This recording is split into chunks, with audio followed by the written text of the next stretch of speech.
So what are the, so in addition to working with Actors Mission on the set and on the stage and now directing, and I see that you also have a day job. I see you have a shiny badge there on your thing. So that's nice.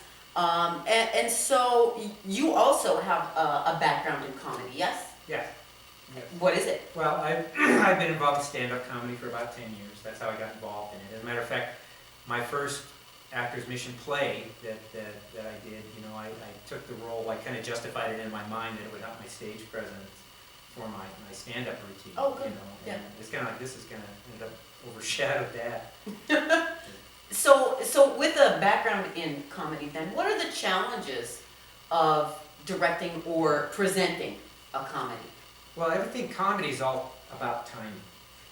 And the thing about comedy, and that's why I chose Tim Winger, who is also a comedian. He's done work with me. We appeared regularly at Johnny Mac's on comedy nights. And I know him as a comedy writer, and that he had the comedy experience. It's all about timing and expression. And sometimes it's not just, sometimes you have to deliver that joke fast, sometimes you have to let it sink in a minute, sometimes you have to pause. It's fine-tuning all the actors to get them to give that little look over their shoulder, or have that gesture, or things that they can do that's funny. And then through this whole thing, I've told people, no wait, now listen, that's a laugh. That's going to be a laugh. So do this, pause, you know, and then and kind of helping them realize when it is funny. And then invariably, when you get to when you're actually doing the play, people are laughing at things that you didn't really realize was all that funny. Like, okay, you know, but Good. And so it's probably you're probably a well-qualified choice then to direct this comedy by Mark Twain. Well, There's no doubt about I that. don't know about that. But What are, so as a first-time director, what are some of the other challenges that you're having to work with here? well, mainly it's coming up with everything that's involved. The All of the logistics, little bits and pieces and putting it all together? getting the set done, getting the set ready, the costumes, finding costumes, finding props, you know. And how big is your cast? Well, we've got, there's actually 15 parts, and we've got, I think, 12 people in 15 roles. Because there's some people can double up because they're only in Act 1 and they can come back on in Act 2 and they've got some innocuous parts they can play. And even though they might not all be on stage at the same time, it's a relatively small, intimate playing space for that many people. Well, there's times when they all are out here. I mean, Oh, really, everybody is? And we've had a couple of plays. Witching Hour was one where there was a lot of people on stage at the same time. And in this, you know, this play, it is, you know, so blocking, or, you know, where everybody's going to go, where they're going to stand, how they're going to get out of the way so the next guy can deliver his line. You know, that's rough, you know. It is. But you just have to keep doing it. And then the actors, you know, you find out that the actors kind of work that out themselves too. You know, well, wait, it would be easier for me if I went this way or that way, or should I go this way? And they all, you know, I'm fortunate enough, when I built this cast, I tried to have attention to, you know, there's some new people. There's people who like Tommy and Jared, who are gone for a while, now they're kind of getting back into it. There's people like Christina and Aaron who haven't been in productions for a while, getting them back involved.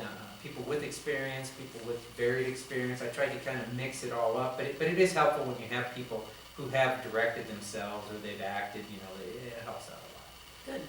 So let's flip the page a little bit. We've talked a lot about the challenges of presenting a comedy, of presenting Mark Twain, of working with the cast that large. So what do you think are the biggest rewards for you? Well, I think all of us, you know, the reward is, you know, you're giving the audience a nice evening. I mean, you know, this Actors Mission, and I until I met Christina McGagnon, I didn't even know the Actors Mission existed. I knew they did plays at the college. I didn't know this place was here. It's one of Roxbury's best kept secrets, I always say. You know, you can come out and have a great evening. You know, there's a free meal, and it's always pretty good food. You get to see a nice play. It's a beautiful set. Everybody that comes, if they're not our return people, they're really astounded at what we have here, of how complete and nice the sets are, and how people act.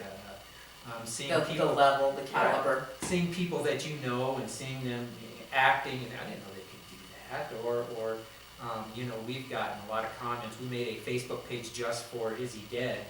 And you know, there's people that have made comments. Oh, Christina, you're going to be in the play. Oh, great. You know, or you know. I've been Aaron's gonna be in a play, he hasn't been in a play in a long time, you know, and people, and Aaron, and I'm not sure if this is the first, I guess it's not the first time he and his father have acted together, is it?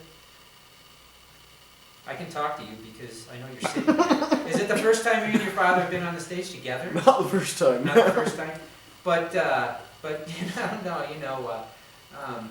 you know, it's cool, you know, Aaron's dad got involved a couple of years, kind of like me, got drawn in, you know, and, you know, he's a great guy. I mean, it was hard to cast, because there's so much talent. Now, I needed a lot of guys, because there's a lot of men, most of the roles are men, there's 7 guy roles, so I had so much talent, it was just where to put the guys. I mean, to be honest, Tom Zulsdorf, he, you know, I consider him for several roles. He got the O'Shaughnessy role because he does a killer Irish accent, you know. I was at a loss to find a role for the Papa LaRoe, and I kind of went after Aaron's dad because I knew he would be great, and I needed an older guy that had the experience, that had the look, you know. Chance, you know, Chance, the whole thing with him who plays the lead was his ability, the biggest thing was his ability to change the tone of his voice.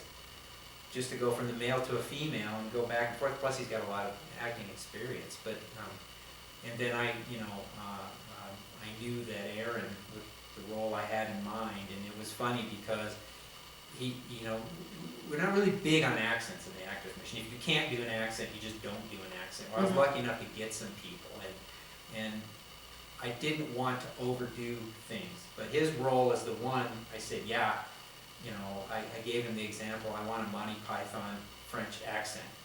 I want you to overdo it. You're the villain, I want you to be bigger than life. And people are going to cry. He's going to walk on the stage, people are going to laugh. It was funny, I saw a little bit of it tonight. Especially after the first time he's on there. Oh, yeah, that was my first crack up, yes. But there's, you know, there's just incredible amount of talent. And, you know, I was glad to get some of these other people back on the stage, bring people back in, get people together. We've got some new people, new to the area who are in the play. It's going to be a lot of fun.